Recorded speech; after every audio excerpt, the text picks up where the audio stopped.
Captain Midnight. This video is brought to you by GiveWell. I struggled when I was deciding to make this video for a while because honestly, we all know that at this point, talking about or mocking the dialogue of MCU movies is pretty old hat. It conjures up the same old talking points about how every line in these movies is like, he's right behind me, isn't he? Or, well, that just happened. Sometimes the movies deserve that mockery, but it's not exactly new territory. What I want to do here is a little different. I want to take MCU dialogue seriously, not to dismiss it out of hand, but to talk about why I think it worked well early on and in other contexts, and most importantly, why it could be time for a serious shift in tone and style when it comes to the words coming out of Marvel heroes' mouths. Oh, and before I fully jump into this, I did want to mention that if you got the digital edition of my comic Binary C, definitely check your email. We sent those out last week. The physical copies will be sent out in February. And if you didn't get a chance to check it out but want to, I'm going to be finding a new home for it soon, and I'll probably be announcing something about that in January. So let's talk Marvel.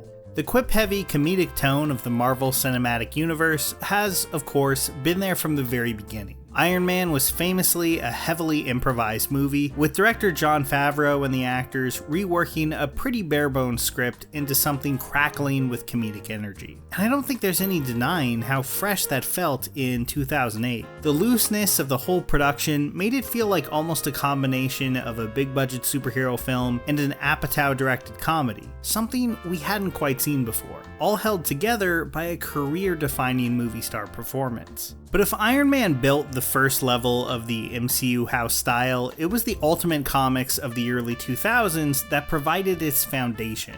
Brian Michael Bendis' Ultimate Spider-Man and Mark Millar's The Ultimates especially were hugely important to the development of the MCU and how these 60s heroes could be reinterpreted for a more current context, with Bendis' flair for verbose, witty dialogue setting the stage for much of what is followed in superhero comics and the MCU. But of course, it can't all be boiled down to Bendis, Miller, or Favreau's improv style, not with Avengers director Joss Whedon looming so large in both the popularization of this kind of dialogue and, of course, bringing his particular flavor of it to those first two Avengers movies. So despite not directing Iron Man or creating the Ultimate Universe, I feel like it's kind of impossible to talk about MCU dialogue without talking about him. Whedon, who also worked as a screenwriter and script doctor on massive movies in the 90s from Toy Story to Speed, really established his own voice on the WB's Buffy the Vampire Slayer.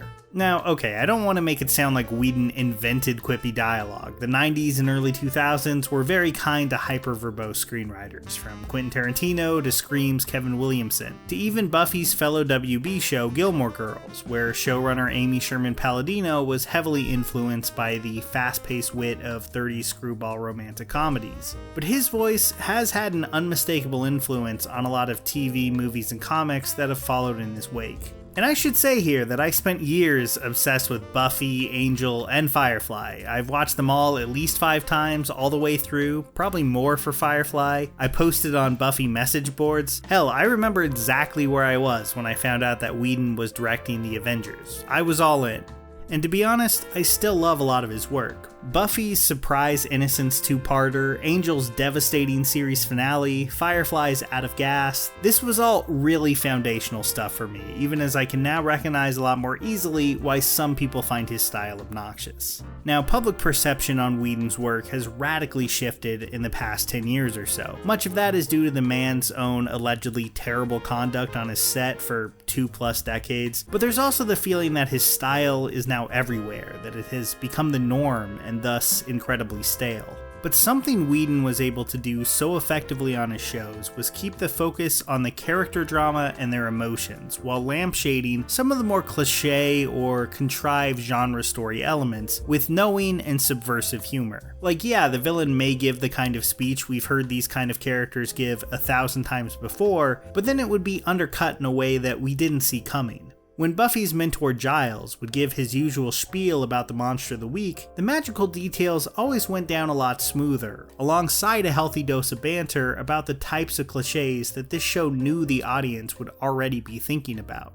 It worked because the genre elements of these shows, or what I guess many people would call the world building, was not the point of them. Far from it. Buffy was not Lord of the Rings. Sure, the magical universe of the show had some interesting elements to it. I could talk about the Watchers Council all day, but I'll spare you. At the end of the day, it was mostly a vessel to push the characters and their relationships into interesting new places. When most Buffy fans think about the season 2 finale, I doubt it's the very bare-bones lore behind Akathala the demon who opens up the hell dimension that they remember. It's the gut-wrenching choice that Buffy is forced to make, because most of those genre elements are just set dressing for these moments. This worked spectacularly well for a low-budget WB show, where they could talk about crazy monsters and apocalypses all they wanted, but rarely had the budget to really show them. The Whedon dialogue helped make all of that stuff feel beside the point. We were here watching these characters talk to each other, to follow them through their personal highs and lows. Supernatural threats were really just there to up the ante on the drama.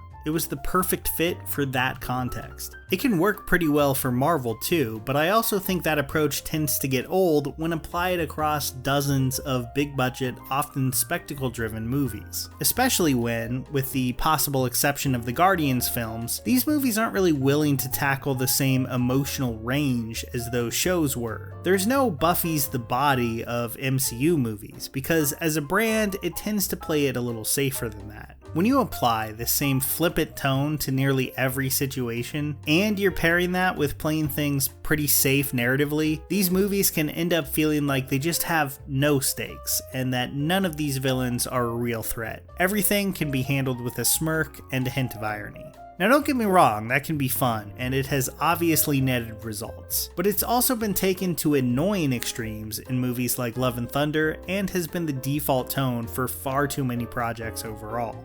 Also, and maybe this is just my old fanboyism showing here, I do think the first Avengers movie was just better at handling this type of humor, coming from Whedon himself, and not some of these later projects that feel like they're doing a poor job of imitating his style. So, where do we go from here?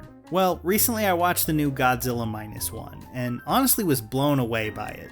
The movie definitely does right by the big guy and gives you all the building smash and action that you'd hope for going in, and so much more. The film, which follows a young pilot in Japan trying to rebuild his life in the immediate aftermath of World War II, won me over to its characters almost immediately, in a way that none of the recent American Godzilla films have managed. It takes its characters' plights really seriously, while never feeling joyous or overly sullen. It's a fun crowd pleaser while being really emotionally involving.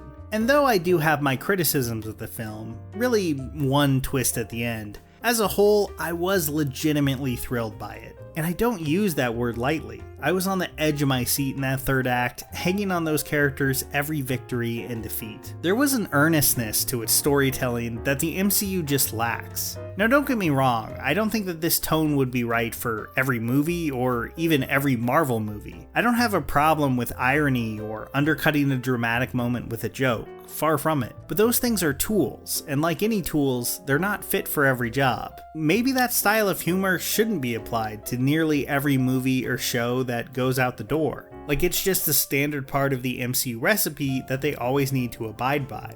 When watching Godzilla -1, it's tough not to feel like much of the MCU these past few years, and really a lot of American blockbuster filmmaking at large, are telling their stories in air quotes, where no emotion can feel too earnest or visceral. And that's a shame, because so much of the old Marvel comics, where these films draw their inspiration from, are both of those things. I really do think there's a place for MCU-style dialogue. I just wish it would be used more sparingly and with far more purpose.